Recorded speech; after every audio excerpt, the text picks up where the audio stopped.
और नए रिश्ता की बातें कर रही थी। मुझे भाई की बात याद आ गई कि पप्पू ने पहले भी हमारा घर उजाड़ने की कोशिश की थी। मैं अब बहुत कुछ जान चुकी थी, इसलिए कमरे के अंदर दाखिल हो गई।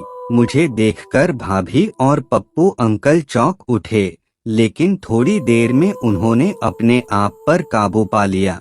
पप्पू अंकल ने मेरी तरफ चॉकलेट बढ़ाई। मैंने चॉकलेट पकड़ने के बजाय भाभी की शक्ल देखी और सख्त लहजे में भाभी से पूछा कि आपको मुझे बताना पड़ेगा कि आखिर आपको भाई से क्या मसला है।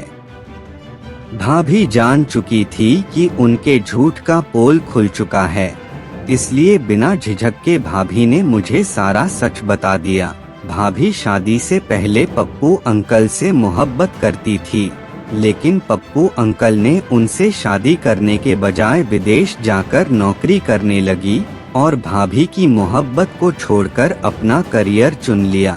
बचपन की मोहब्बत में अपना रंग कच्चा ना होने दिया और भाभी के दिल में पप्पू अंकल की मोहब्बत का रंग बसा रहा। भाभी के घर वालों ने भाभी के लिए भाई को पसंद कर लिया। भाभी जवान और खूबसूरत थी, जबकि भाई उम्र में 9 साल बड़े थे और भाई आम शक्ल सूरत के मालिक थे, जबकि पप्पू अंकल हैंडसम थे। भाभी के लिए भाई का रिश्ता घर वालों की मर्जी से था और भाभी ने अपने घर वालों की जबरदस्ती पर भाई से शादी तो कर ली, लेकिन वह कभी भाई को दिल से अपना नहीं पाई थी। जबरदस्ती का यह रिश्ता भाभी के लिए किसी बोझ की तरह था, लेकिन भाभी इस रिश्ते को किसी तरह चला रही थी कि तभी भाभी की शादी के कुछ साल बाद पप्पू अंकल विदेश से कुछ दिन के लिए वापस आए, तो उनके दिल में भाभी को देखकर एक बार फिर से जज्बात जाग उठे। भाभी भी बचपन की मोहब्बत और अपने जज्बात के हाथों मजबूर होकर पप्पू अंकल से चुपके चुपके मुलाकातें करने लगी। लेकिन कुछ ही दिनों में यह बात भाभी की बड़ी मम्मी को पता चल गई और उन्होंने सारे खानदान में भाभी की इज्जत को उछालना शुरू कर दिया। भाई भाभी से सच्ची मोहब्बत करते थे, इसलिए उन्होंने भाभी को बदनामी से बचा लिया और इस सारे बातों को झूठा साबित कर दिया। जब भाई ने भाभी का साथ दिया तो सारा खानदान अपने आप ही खामोश हो गया। बड़ी मम्मी के हाथ मेरी भाभी तो ना आ सकी, लेकिन उन्होंने पप्पू अंकल पर सख्ती की और उन्हें जबरदस्ती वापस भेज दिया। मोहब्बत का जोश जंग की तरह बैठ गया था। अब 1 साल पहले पप्पू अंकल ने दोबारा जिंदा कर दिया। अंकल हमेशा के लिए इंडिया आ गए थे और एक बार फिर वह भाभी के पीछे दीवाने हो गए थे। भाभी को तो पहले ही दिन से भाई पसंद नहीं थे। हमारे हालात भी कुछ खास नहीं थे, जबकि पप्पू अंकल के पास विदेश का पैसा था और भाभी के लिए भाई को छोड़ना कुछ मुश्किल नहीं था।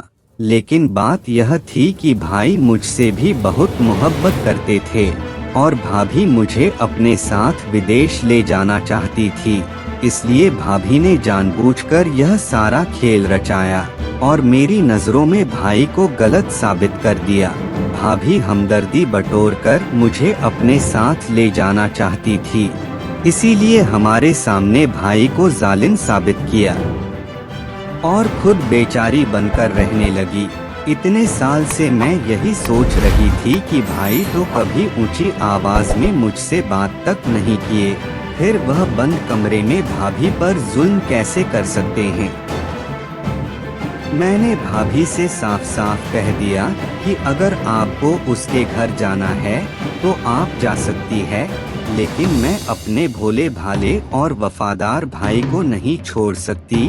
पप्पू अंकल जो पहले ही भाभी को 2 बार छोड़ चुके थे, भाभी उनसे ना जाने कैसे तीसरी बार उम्मीद लगाकर बैठी थी। मुझे पप्पू अंकल की आंखों में आज पहली बार अपने लिए सिर्फ और सिर्फ ख्वाहिश दिखाई दी थी और मैं जान गई थी कि उस ख्वाहिश को पूरी करने के बाद भाभी उनके किसी काम की नहीं रहेगी। भाभी ने मुझे आगे के सुहाने सपने दिखाकर इस बात के लिए मजबूर किया था कि मैं उनके साथ चल पड़ूं और भाई को छोड़ दूं, लेकिन मेरे लिए भाई को छोड़ना इतना आसान नहीं था और मेरे लिए मेरे भाई ही सब कुछ था। अगर मेरे सामने सारा सच ना आता तो शायद मैं कुछ गलत फैसला कर बैठती, लेकिन ऊपर वाले का शुक्र है कि मैंने अपनी आंखों से सब कुछ देखा था और कानों से सुना था। लेकिन भाभी अंकल के साथ जाने के लिए राजी थी, लेकिन जब पप्पू अंकल ने देखा कि मैं किसी तरह उनके काबू नहीं आऊंगी और ना ही भाभी के साथ चलूंगी, तो एक बार फिर भाभी से अपनी राह जुदा करके भाभी को छोड़ गए थे। भाभी को बाद में पता चला था कि पप्पू अंकल भाभी को भी विदेश ले जाकर बेचने वाले थे और मेरे साथ भाभी के अच्छे दाम मिल रहे थे। लेकिन जब खरीदार को पता चला कि मैं उनके काबू नहीं आई हूँ, तो उन्होंने भाभी को खरीदने से मना कर दिया। वह बहुत ही चालाक और मक्कार इंसान थे। उन्होंने मेरी भाभी की मोहब्बत को पूरी तरह अपने फायदे के लिए इस्तेमाल करने का सोचा था। भाभी को जब एहसास हुआ तो उनके सारे जज्बात धारे में बहकर निकल गए।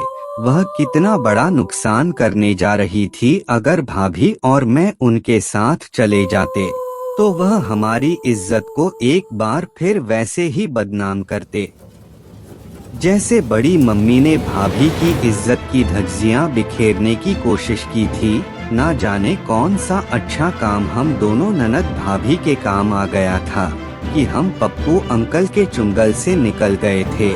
भाभी ने मुझसे अपने किए की माफी मांगी।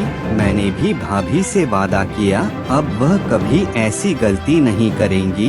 रात को भैया घर लौटे तो भाभी ने खुद ही भैया के लिए खाना मंगवाया और अपना बिस्तर भी भैया के कमरे में लगा दिया। भैया की खुशी देखने के लायक थी। भैया सच में भाभी से बहुत मोहब्बत करते थे और यह उनकी मोहब्बत ही थी जो वह भाभी की गलतियों को आज तक नजरअंदाज करते आए हैं। इतने सालों में पहली बार भाभी को अपनी गलतियों का एहसास हुआ था और उन्होंने भाई को दिल से अपनाया था। अगली सुबह भाई और भाभी हंसते मुस्कुराते कमरे से बाहर निकले थे और मेरे दिल को एक ठंडक का एहसास हुआ था। कभी कभी हम प्यार के नाम पर ऐसा धोखा खाते हैं कि किसी को मुंह दिखाने के लायक नहीं रहते। असल मोहब्बत तो विवाह के बाद ही होती है, जिसमें इंसान एक दूसरे का ढाल बनकर एक दूसरे का ऐब ढक लेता है और एक दूसरे की इज्जत का ख्याल रखता है।